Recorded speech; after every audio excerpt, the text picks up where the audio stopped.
Shalom, selamat pagi saudaraku. Ke gereja itu bukan indikator satu-satunya bahwa seseorang itu bertuhan. Ada ciri-ciri lain yang harus dimiliki dalam kehidupan seseorang yang bisa dikatakan bertuhan, saudaraku. Tidak ada manusia yang berkualitas jika ia tidak bertuhan. Itu adalah fakta yang sebenarnya. Mau seperti prestasi apapun, sehebat pencapaian apapun yang sudah dimiliki oleh manusia itu, gelar panjang, kekayaan setumpuk, kekuasaan yang begitu kuat dan luas, jabatan yang tinggi, itu tidak ada artinya kalau ia tidak hidup bertuhan.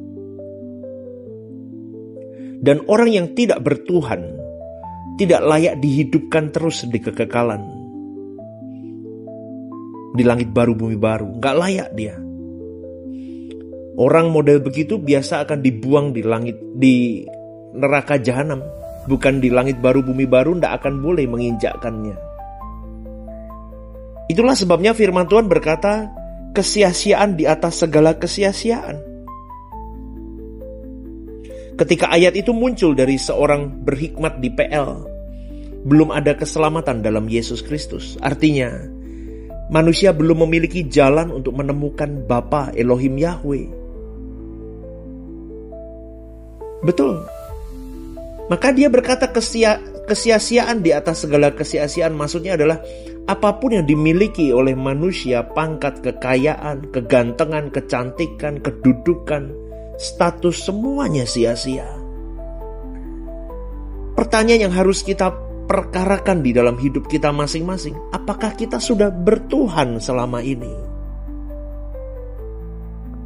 Karena orang bertuhan pasti beragama, tapi orang beragama belum tentu bertuhan, saudaraku.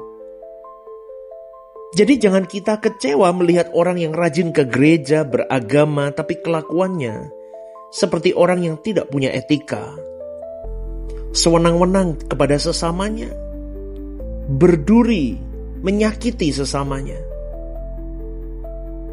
Karena dia hanya sedang bergereja dan beragama, tapi tidak bertuhan.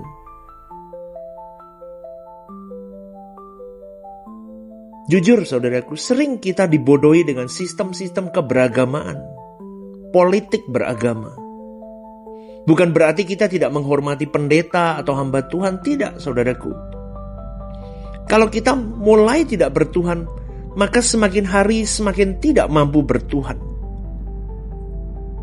Karena otot-otot rohani kita akan semakin mengecil, semakin lemah, dan tidak berdaya akhirnya. Lama-kelamaan kita tidak bisa bertuhan akhirnya. Sebagaimana orang jahat yang semakin jahat, sampai ada di titik-titik mereka tidak bisa kembali bertobat. Dan sebaliknya, orang yang terus membangun kehidupan untuk dekat dengan Tuhannya, sampai pada titik-titik dia tidak bisa balik lagi untuk mencintai dunia. Akhirnya dia memiliki hidup yang berkualitas. Orang seperti ini akan dihidupkan di kekekalan, dilestarikan oleh Tuhan. Pastikan itu engkau dan saya. Tinggalkan manusia lamamu. Tinggalkan temperamentalmu, karaktermu yang selama ini mendukakan hati Bapa. Gak boleh saudaraku marah, marah aja. Tersinggung saja. Jengkel saja. Kau luapkan sesuka hatimu. Kau tidak memikirkan perasaan Tuhan. Ketika kita memaki sesama kita, kita marah kepada orang lain, yang kita marahi, yang kita maki itu juga ciptaan Tuhan. Kalau kau memaki mereka, kau memaki Tuhan. Kalau kau mengutuki mereka, kau mengutuki Tuhan. Susah kan saudaraku? Maka saya selalu berkata, jangan sembarang-sembarang merespon. Karena orang yang mau bertuhan dengan benar, dia akan memperkarakan setiap jengkal hidupnya. Tak berani sembarangan. Kita belajar dari Abraham, saudaraku, bapa orang percaya. Kehidupan orang percaya itu harus berpola Abraham. Kita bisa melihat dinamika hidup Abraham. Abraham tidak beragama. Ia tinggal di lembah Sumeria yang notabene itu adalah lembah yang paling subur dan makmur dan peradabannya paling maju di zamannya. Di sana ditemukan sudah ada perpustakaan. Ahli-ahli arkeologi menggali, di situ ada perpustakaan dari lempengan-lempengan. Bahkan di situ digambarkan orang-orang di lembah Sumeria itu orang-orang yang cerdas. Tetapi Abraham memiliki sesembahan yang bernama Elohim Yahweh. Pada suatu saat ia diperintahkan oleh Elohim Yahweh untuk meninggalkan Ur Kasdim, meninggalkan kampung halamannya untuk mereka keluar dari negeri itu kepada negeri yang Tuhan tunjukkan. Tuhan tidak beri peta perjalanannya. Abraham hanya menurut saja kemana Tuhan bawa dia pergi. Dan akhirnya sampai di penghujung hidupnya Abraham tidak pernah menemukan negeri itu. Sebab ternyata itu adalah negeri di balik kubur. Abraham tidak pernah kembali ke Ur Kasdim. Walaupun menghadapi masa-masa sulit, masa kekeringan yang hebat, dia begitu tunduk kepada Elohim Yahweh. Penundukan total. Abraham itu tidak beragama, saudaraku. Tapi Abraham bertuhan. Dia hidup hanya menuruti apa yang Allahnya kehendaki. Dalam Kejadian 12, Tuhan berjanji akan membuat Abraham memiliki keturunan. Dan dari keturunannya segala bangsa diberkati. Abraham akan memiliki banyak anak, sebanyak pasir di laut, bintang di langit. Tetapi dia harus menunggu selama 1/4 abad. Dan ketika anaknya sudah mulai dewasa, Allah memerintahkan Abraham untuk menyembelih anak itu. Jadikan korban bakaran untukku, kata Tuhan. Sampai di sini pun Abraham tetap taat. Bisa kita bayangkan bagaimana perasaan Abraham di momen itu. Tapi itulah ujian menunjukkan ketaatan Abraham itu punya kelas, saudaraku. Dia teruji. Ketaatan yang berkelas. Ketaatan yang berkelas itu harus kau miliki dan aku miliki. Seperti Abraham memiliki itu. Coba kita renungkan, adakah kita memiliki ketaatan yang berkelas? Allah yang kita sembah adalah Allah yang adil. Dia akan memberi mahkota setelah kita lulus ujian. Namun berarti kita harus ujian dulu. Kapan itu? Kapan ujiannya? Waktu harga dirimu diinjak orang lain.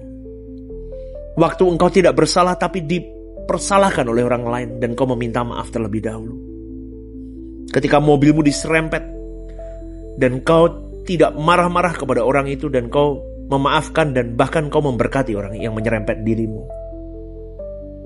Ketika engkau difitnah di belakang, ketika engkau dibincangkan di belakang, orang terbaikmu, orang terdekatmu menusukmu dari belakang. Ketika pemimpinmu membuangmu. Ketika engkau dipersoalkan yang tidak baik. Itulah yang mau saya katakan. Ujian yang harus kau tempuh. Tapi kalau kau lolos ujian itu, maka kau berkelas di hadapan Tuhan.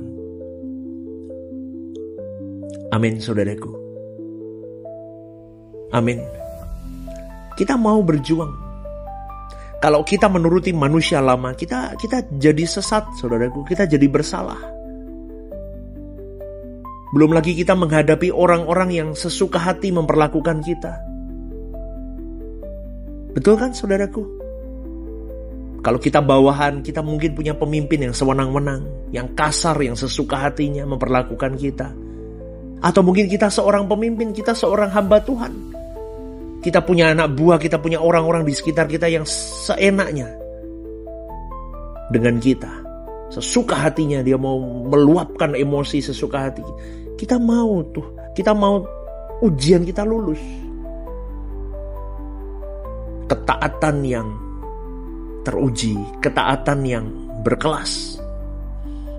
Maka kita harus belajar untuk terus berhubungan dengan Sang Khalik, untuk kita bisa mengerti pikiran dan perasaannya, dan kita berjuang melakukannya meskipun sakit, meskipun tidak normal, meskipun sesuatu yang aneh menurut dunia. Tapi itulah bertuhan, saudaraku. Itulah ketaatan yang berkualitas, ketaatan yang berkelas. Kau dan saya harus memiliki itu. Renungkan ini. Dan selamat pagi, saudaraku. Tuhan memberkati.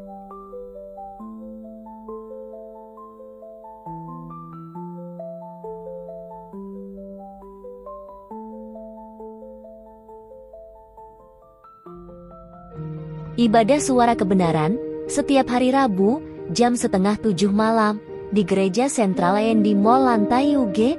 Ibadah Raya setiap hari Minggu jam 10 pagi di Gedung Gereja Sentralan Mall Lantai UG, disertai ibadah anak dan teens. Home Usia Indah setiap Jumat Minggu kedua jam 5:30 sore di Gedung Gereja. Ajak rekan dan saudara Anda untuk bergabung bersama kami.